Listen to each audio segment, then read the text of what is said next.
Have you ever wondered how 1 over 2, 2 over 4, and 3 over 6 can look different but actually mean the same thing? Let's uncover the hidden math magic behind equivalent fractions.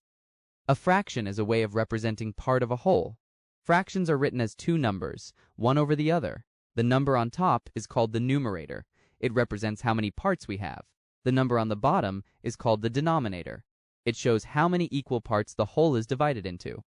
Equivalent fractions are fractions that represent the same value even though their numerators and denominators are different. For example, 1 over 2 is equivalent to 2 over 4, 3 over 6, and 4 over 8. This is because they all represent the same portion of the whole despite having different numerators and denominators. So we can say that 1 over 2 is equal to 2 over 4 is equal to 3 over 6 is equal to 4 over 8. To find equivalent fractions, multiply or divide both the numerator and the denominator by the same number.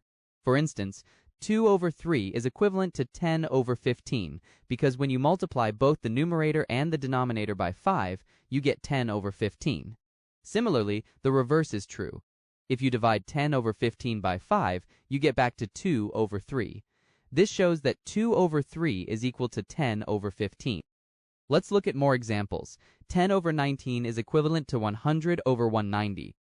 Multiplying both the numerator and denominator by 10 gives 100 over 190, so these two fractions are equivalent.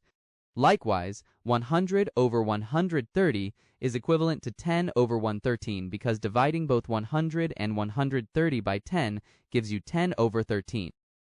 Is 3 over 4 equivalent to 9 over 10?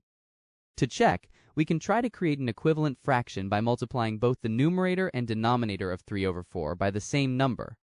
To get a numerator of 9, we multiply 3 by 3. If we multiply the denominator by 3, we get 12. So 3 over 4 is equivalent to 9 over 12, not 9 over 10. Therefore, 3 over 4 is not equivalent to 9 over 10, since the fractions don't represent the same part of a whole. To recap, equivalent fractions are fractions that represent the same value even though their numerators and denominators are different.